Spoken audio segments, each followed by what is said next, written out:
Hello everyone, my name is Adil Laza, and in this video we are going to learn how to solve a numerical problem in physics. बहुत सारे students की ये complain होती है कि उनसे physics में न्यूमेरिकल प्रॉब्लम्स नहीं बनते हैं, तो ये वीडियो खास वैसे स्टूडेंट्स को ध्यान में रख के मैंने बनाया है। हालांकि इस वीडियो में मैं ऐसा कोई तुम्हें शॉर्ट टिप्स एंड ट्रिक्स नहीं देने वाला जिसे जानकर तुमसे न्यूमेरिकल प्रॉब्लम्स मैजिकली सॉल्व होना शुरू हो जाएंगे, बल्कि ठीक इसका उल्टा। मैं इस वीडियो में मैं तुम्हें एक ऐसा प्रोसेस बताने की कोशिश करूंगा जिस प्रोसेस को रिपीटेडली फॉलो करने पर तुम्हें सब्जेक्ट में तुम्हारी इतनी मेच्योरिटी आ जाएगी कि फिर तुम्हें किसी टिप्स एंड ट्रिक्स की ज़रूरत नहीं पड़ेगी। ठीक है, तो ये वीडियो स्पेशली उनके लिए यूज़फुल रहेगा जो किसी कम्पिटिटिव एग्जाम की तैयारी कर रहे हैं या फिर उन्होंने 11th और 12th में फिजिक्स को ऑप्ट कर रखा है पर उनसे न्यूमेरिकल प्रॉब्लम्स नहीं बनते हैं। ठीक है, प्रोसेस को समझने से पहले first let's go through some of the common difficulties faced by students while solving a numerical problem. ठीक है, तो पहला कंप्लेन तो ये होता है कि सर क्वेश्चन पढ़ा, लैंग्वेज इतनी कॉन्वोल्यूटेड थी कि पल्ले ही नहीं पड़ा कि क्या हो क्या रहा है, चल क्या रहा है। ठीक है, तो फिर तो क्वेश्चन सॉल्व करने का सवाल ही नहीं रह जाता है। तो ये हो गया कंप्लेन नंबर 1। कंप्लेन नंबर 2 क्या होता है कि सर मैं प्रॉब्लम समझ गया था लेकिन हमें जो फिजिक्स में पढ़ाया गया है उससे रिलेट नहीं कर पा रहा था कि इसमें कौन सा कॉन्सेप्ट लगना है, किस चैप्टर से है, ये भी नहीं समझ में आ रहा है। तो फिर तब भी नहीं क्वेश्चन सॉल्व हो पाएगा। ठीक है, थर्ड कंप्लेन क्या होता है कि सर मैं प्रॉब्लम समझ गया और मैं रिलेट भी कर लिया कि वर्क एनर्जी थ्योरम का है, लॉज ऑफ मोशन का है, रिलेटिव मोशन का है, प्रोजेक्टाइल मोशन का है, किस टॉपिक से ये क्वेश्चन है वो भी मैं समझ गया, लेकिन मैं इक्वेशन फॉर्म नहीं कर पा रहा हूँ कि जो नेसेसरी इन्फॉर्मेशन क्वेश्चन में दे रखा है और जो पूछा है उन दोनों के बेसिस पे मैं डिसाइड नहीं कर पा रहा हूँ कि इक्वेशंस बनेगी कैसे। ये होता है थर्ड कंप्लेन। चौथा कंप्लेन क्या होता है, सर मैंने इक्वेशन भी बना लिया लेकिन अब मुझसे इक्वेशन सॉल्व ही नहीं हो रहा। जैसे कि 3 इक्वेशन बना लिया, 3 अननोन है, 3 इक्वेशन बन गई, तो ऐसे तो सॉल्व हो जाना चाहिए लेकिन कोई अगर इक्वेशन ही सॉल्व नहीं होता है तो फिर भी हमारा आंसर नहीं आएगा। फोर्थ लास्ट कंप्लेन ये होता है, सर मैंने सब कुछ कर लिया, सॉल्व भी कर लिया, आंसर लिख भी दिया एग्जाम में और मैं कॉन्फिडेंट था कि मेरा आंसर सही भी है, लेकिन फिर बाद में सॉल्यूशन देखा तो मुझे रियलाइज़ हुआ कि मैंने कोई सिली मिस्टेक किया था, उसकी वजह से मेरा नेगेटिव मार्किंग हो गया। ठीक है, तो ये तो हो गया कॉमन डिफिकल्टीज। अब हम लोग देखेंगे वो प्रोसेस जिसका मैंने जिक्र किया था इंट्रो में। ठीक है, let's move to the next slide. जैसा कि तुम अपनी स्क्रीन पे देख पा रहे हो, ये उस प्रोसेस का फ्लो चार्ट है जिसे हमें फॉलो करना है while solving a numerical problem. ठीक, तो इस फ्लो चार्ट को समझते हैं। किसी भी न्यूमेरिकल प्रॉब्लम में 2 पार्ट होते हैं, स्टेटमेंट्स एक या एक से ज़्यादा और फिर क्वेश्चन। तो स्टेटमेंट में नेसेसरी इंफॉर्मेशन हिडन होगा और क्वेश्चन में फाइंड आउट क्या करना है ये बताया जाएगा। तो स्टेप 1 तुम्हारा ये होगा कि उन स्टेटमेंट्स के बेसिस पे तुम्हें नेसेसरी इंफॉर्मेशन एक्सट्रैक्ट करना है। ठीक है, स्टेप 2 तुम्हारा ये हो जाएगा कि इक्वेशन फॉर्म करने से पहले ही क्वेश्चन को पूरा रीड करो और तुमसे पूछा क्या जा रहा है, निकालना क्या है, ये पहले ही डिसाइड कर लो। ठीक है, स्टेप 3 तुम्हारा ये होगा कि स्टेप 1 में जो तुमने नेसेसरी इंफॉर्मेशन कलेक्ट किया है, स्टेप 2 में जो तुम्हें निकालना क्या है ये तुमने डिसाइड किया है, इन दोनों के बेसिस पे स्टेप 3 में तुम डिसाइड करोगे कि इसमें फिजिक्स के कौन से कॉन्सेप्ट्स लग रहे हैं, कौन से लॉज लग रहे हैं, कौन सा थ्योरम, क्या इक्वेशन लग रहा है। ये स्टेप 3 होगा। स्टेप 3 तुम्हारा इस प्रोसेस का मोस्ट इंपॉर्टेंट स्टेप होगा। ठीक है, इतना काम अगर तुमने कर लिया है तो फिर स्टेप 4 में तुम्हें इक्वेशंस फॉर्म करने होंगे और फिर फाइनली उन इक्वेशंस को सॉल्व करना होगा। ठीक, ये तो रहा फ्लो चार्ट। अब इन स्टेप्स को हम एक एक करके समझेंगे डिटेल में। ठीक है, let's move to the next slide.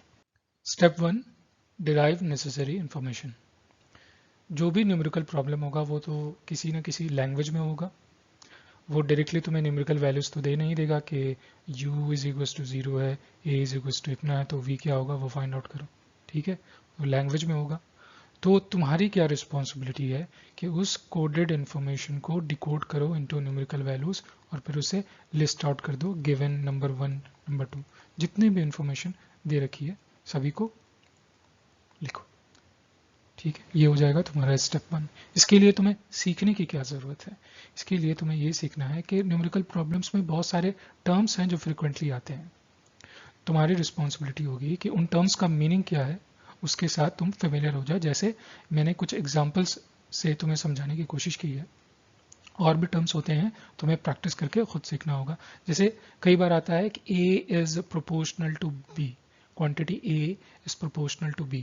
Proportional word का मीनिंग होता है कि जिस रेशियो से A इंक्रीज करेगा या डिक्रीज करेगा, उसी रेशियो से B इंक्रीज करेगा या B डिक्रीज करेगा। इसका मतलब है कि अगर A 2 टाइम्स हो गया to A, then you can safely say that B भी 2 टाइम्स हो गया होगा। ये होती है वर्ड प्रोपोर्शनलिटी का मतलब।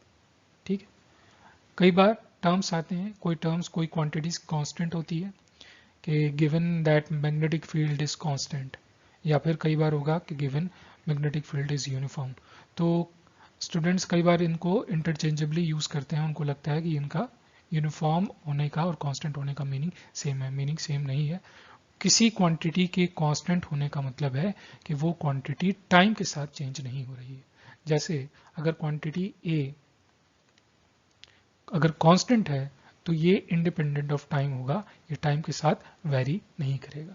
किसी क्वांटिटी के यूनिफॉर्म होने का, जैसे मैं कह दूं कि uniform electric field, uniform electric field का मतलब ये होता है कि वो x के साथ या y के साथ या z के साथ वेरी नहीं कर रहा है, उसकी कोई एक फिक्स्ड वैल्यू है।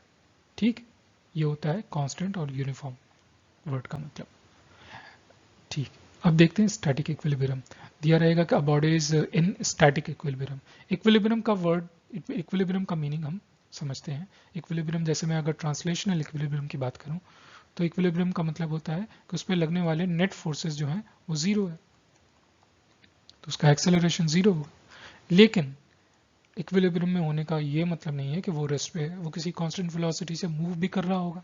लेकिन स्टैटिक इक्विलिब्रियम अगर तुम्हें दे रखा है तो इसका सिर्फ और सिर्फ एक मतलब होगा कि उसका एक्सेलरेशन तो जीरो है ही, उस पर लगने वाले नेट फोर्स तो जीरो है ही, लेकिन उसकी स्पीड भी जीरो है, वो रेस्ट पे है। यानी उसकी स्पीड भी जीरो है और एक्सेलरेशन भी जीरो है। तो ये वर्ड मतलब होगा स्टैटिक इक्विलिब्रियम का। ठीक, फिर ऐसी कई बार वर्ड्स आते हैं रिलीज्ड या drop. A ball is released from a height h, a ball is dropped from a height h। तो अगर ऐसे वर्ड्स आएंगे जहां रिलीज्ड या ड्रॉप, इसका मतलब होगा कि उसकी इनिशियल वेलोसिटी जीरो है। एक्सेलरेशन क्या होगा वो तुम्हें इसके बेसिस पे नहीं बता सकते, एक्सेलरेशन हो सकता है कुछ हो, लेकिन अगर वर्ड रिलीज्ड या ड्रॉप्ड आ रहा है तो तुम सीधे सीधे मान लो कि उसकी इनिशियल स्पीड जो है जीरो दे रखी है। ठीक, अगर एट रेस्ट दे रखा है कि body is kept at rest, body is at rest on a table, इसका मतलब होगा उसकी इनिशियल स्पीड तो है ही जीरो, लेकिन उसका एक्सेलरेशन भी नहीं हो रहा है, वो अभी रेस्ट पे है, थोड़े टाइम बाद भी रेस्ट पे रहेगा, इज एट रेस्ट। ठीक, तो वो स्टैटिक इक्विलिब्रियम में है, उसका इनिशियल स्पीड भी जीरो है, उसका एक्सेलरेशन भी जीरो है। तो न्यूमेरिकल प्रॉब्लम्स में मेरा सब कुछ ये एग्जांपल्स बताने का सिर्फ इतना ही पर्पस था कि न्यूमेरिकल प्रॉब्लम्स में इंफॉर्मेशन कोडेड होते हैं ऐसे ऐसे टर्म्स के साथ। तो ऐसे टर्म्स से तुम्हें फेमिलियर होना है और इसके लिए ज़रूरी है कि तुम्हें क्वेश्चंस को प्रैक्टिस करना होगा। ठीक है, तो ये हो गया step 1। Let's move to the step 2। Step 2, identify what you need to calculate.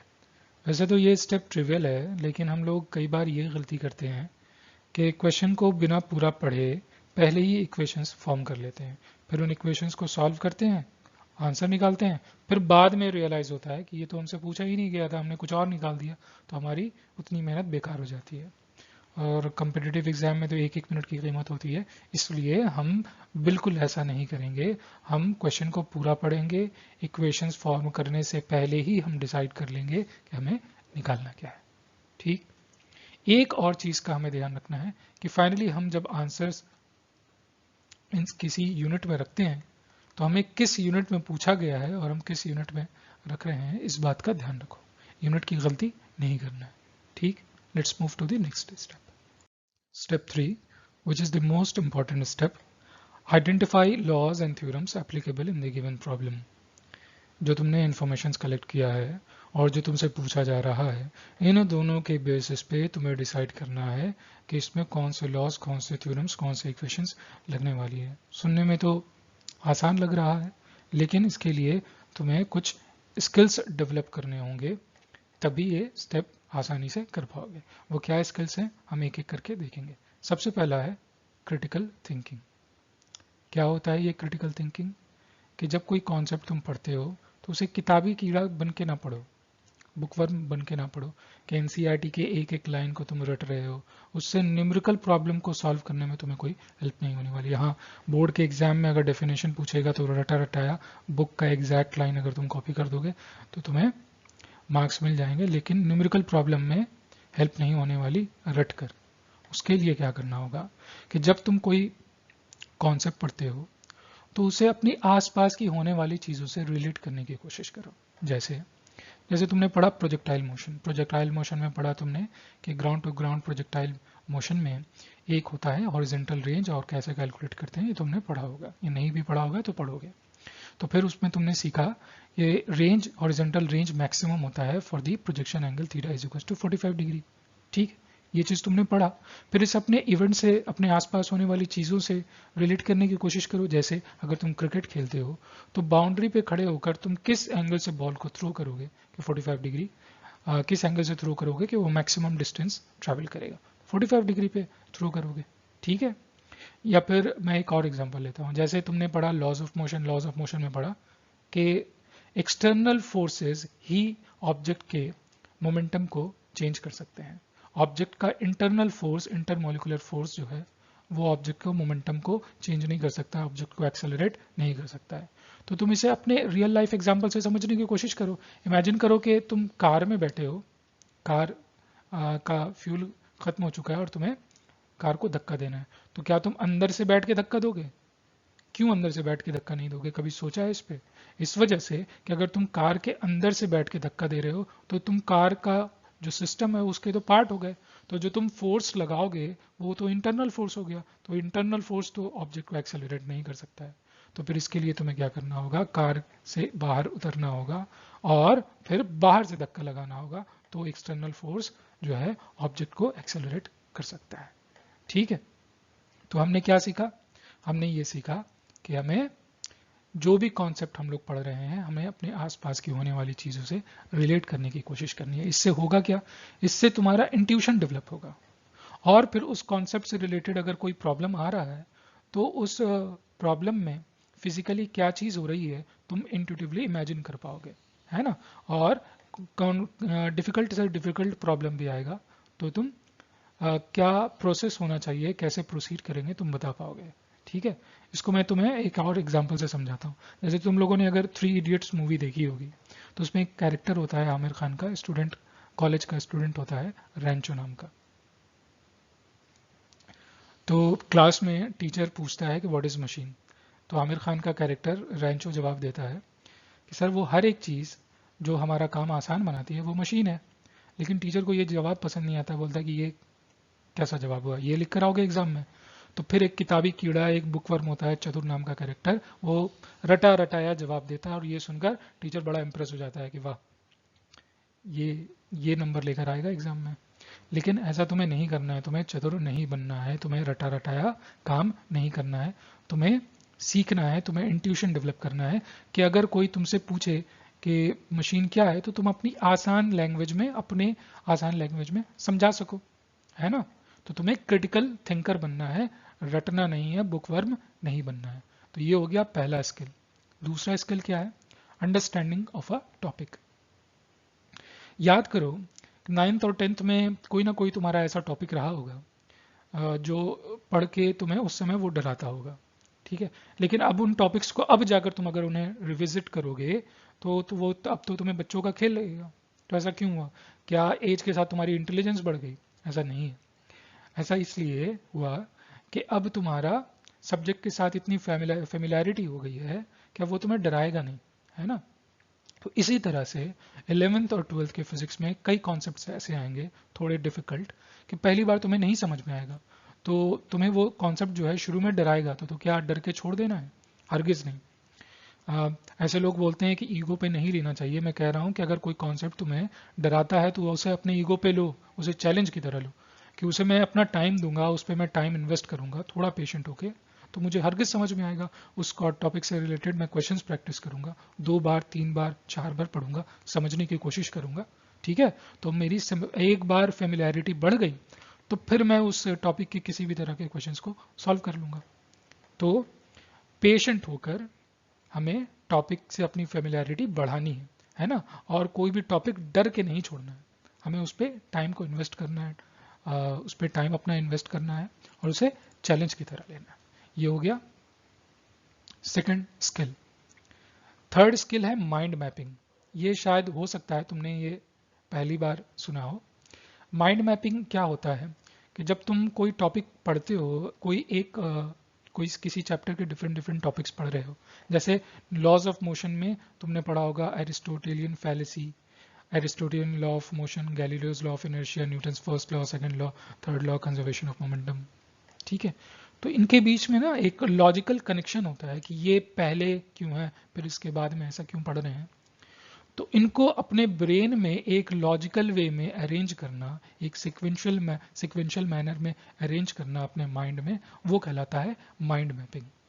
तो ये स्किल भी तुम्हें डेवलप करना है कि जैसे अगर लॉज ऑफ मोशन मैंने तुम्हें पढ़ाया, पूरा चैप्टर तुमने पढ़ लिया, उसके सारे कॉन्सेप्ट्स तुमने पढ़ लिए और समझ लिए, तो उनको एक सिक्वेंशियल मैनर में अपने ब्रेन में अरेंज कर पाओ कि एरिस्टोटेलियन मोशन क्या होता है, फिर उसके बाद गैलीलियो जो है एरिस्टोटेलियन मोशन के अगेंस्ट में एक बात करता है, कॉन्ट्राडिक्टरी बात करता है, फिर वो क्या होता है, इन दोनों के बीच में क्या कनेक्शन है, फिर न्यूटन्स फर्स्ट लॉ जो है गैलीलियोस लॉ ऑफ इनर्शिया ही होता है, फिर न्यूटन्स फर्स्ट लॉ के बाद Newton second law, Newton second law के बाद न्यूटन्स थर्ड लॉ, और न्यूटन्स थर्ड लॉ से आता है कंजर्वेशन ऑफ मोमेंटम। तो इनके बीच में एक लॉजिकल सीक्वेंस है और इनके बीच में कुछ कुछ डिफरेंसेस होंगे और कुछ कुछ सिमिलैरिटीज होगी, वो सब कुछ तुम्हें समझना है। और इसे इस तरह से समझो कि मान लो कि तुमने पूरा चैप्टर समझ लिया, सारे कॉन्सेप्ट समझ लिए, किसी चैप्टर के सारे कॉन्सेप्ट समझ लिए, और मैं तुमसे पूछता हूँ कि उस चैप्टर का मुझे समरी सुना दो। तो अगर तुम अपनी आसान सी लैंग्वेज में अगर उस चैप्टर का समरी सुनाने में तुम कैपेबल हो, इसका मतलब तुमने उसकी माइंड मैपिंग कर रखी है। ठीक है, तो it is the ability to arrange all concepts of a topic in a logical and sequential manner. ठीक।